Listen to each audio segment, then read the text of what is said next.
Here on the Mike Gallagher Show. But here's what Chris Wallace had to say to Neil Cavuto yesterday about the Iowa caucuses and Congressman Ron Paul. If Ron Paul wins here, what then?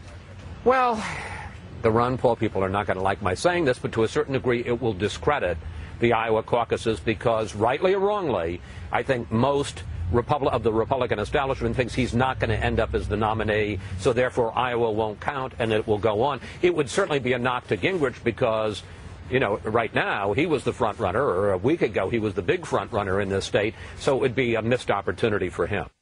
Okay, now, certainly he's entitled, I guess, to his opinion. I just believe with all of my heart that this reflects the kind of media elitism, and we see elitism and arrogance coming from the media. We see it coming from in politics. We see a lot of arrogance from people who have determined who the voters are supposed to elect. And I don't feel like I'm in a position, I don't think any of us should be in a position to pronounce to other voters how credible or incredible they are. I don't think we're in any position to scold Iowa voters who are paying a lot of attention to Ron Paul. And it frustrates me enormously to hear a comment like that. 1-800-655-MIKE. Here's Cooper on the Mike Gallagher Show. Hey, Cooper, thanks for hanging in there with us. Welcome aboard. Thanks, Mike. Hey, sure. Just because it might have come across as elitist or arrogant doesn't make it wrong. And let me explain why.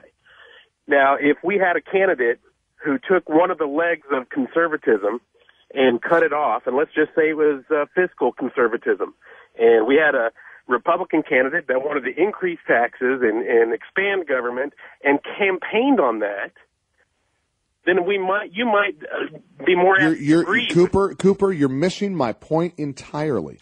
No. Listen, hear me out. You're focusing on the platform of the candidate, which is fine. That's not what's going on here. I'm saying, listen, that's been the debate about Newt Gingrich. Is he really a conservative? That's been the rub about Mitt Romney. Is he really a conservative? My point is, that's for the voters to decide, Cooper, not Chris Wallace. But none of them are campaigning on the fact that they cut off one of the legs, and because he campaigns that way... You're not hearing me. You're not hearing me. Let me just take this to the next conclusion, that because he campaigns that way and he cuts off that leg, he is, to most conservatives, the large majority conservatives, he is in no way can be representative of the Republican Party. Cooper, you could say that about every single one of the candidates. They are all campaigning as conservatives. Name one of those 8 that isn't campaigning as a conservative. Name one. He's not. What, he calls himself an independent libertarian or whatever he is. But there are people who say he is an ultra fiscal conservative. I've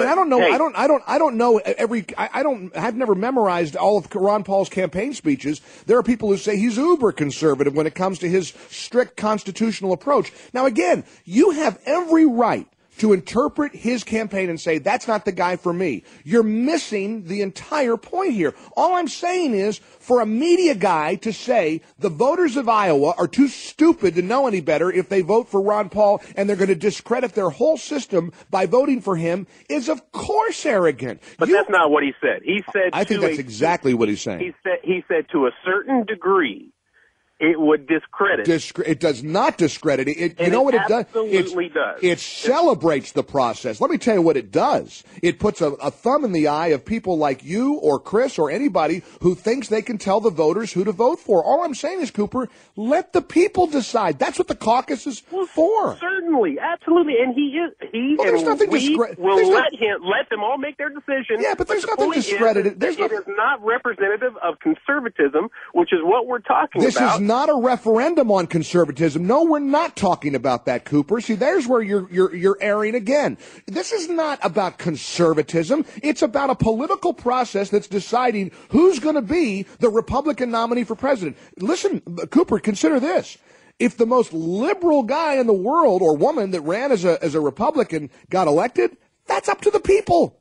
That's up to the people. You can't say, it would discredit conservatism, and it would discredit the Republican Party. That's not what Chris Wallace said. He said it discredits the Iowa caucus. I guarantee you Chris Wallace doesn't care a whit about the cause of conservatism. You're focused on the cause of conservatism. And by the way, as am I. I want the most conservative guy. I'm not telling you, I wouldn't vote for Ron Paul. I admit it. I'm not a Ron Paul voter. But I'll tell you what, I'm not going to tell somebody who is that you're just a bonehead and you're discrediting your whole process if you do.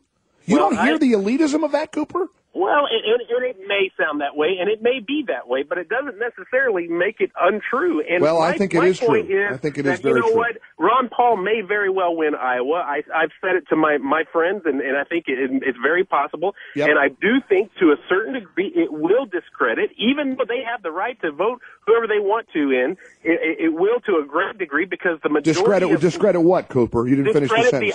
Discredit Iowa as being the first, caucus/primary. Again, you're okay. You're okay. Representative. They want a representative of all the Republican parties. You just veered into wrongheadedness. You're okay to say it discredits conservatism. I'll agree with that. I'll respect that. A caucus isn't about conservatism or liberalism or a caucus. An election is about who the people decide. And I am tired of hearing people in their ivory tower preach down to the masses and tell them who they get to decide they should vote for. And it's just the height of arrogance. And Cooper, you're a bright guy. I just think you're getting confused with, the point here. The big picture is, let's let the process play itself out. Let's let the voice of the people be heard. And let's not mock the voice of the people of Iowa or Texas or Florida or South Carolina or anywhere else. Let's let them decide. I don't know why that's such a controversial position. 14 before the hour. Appreciate the input, Cooper. Sorry we disagree. Speaking of mocking, Governor Romney tore into Speaker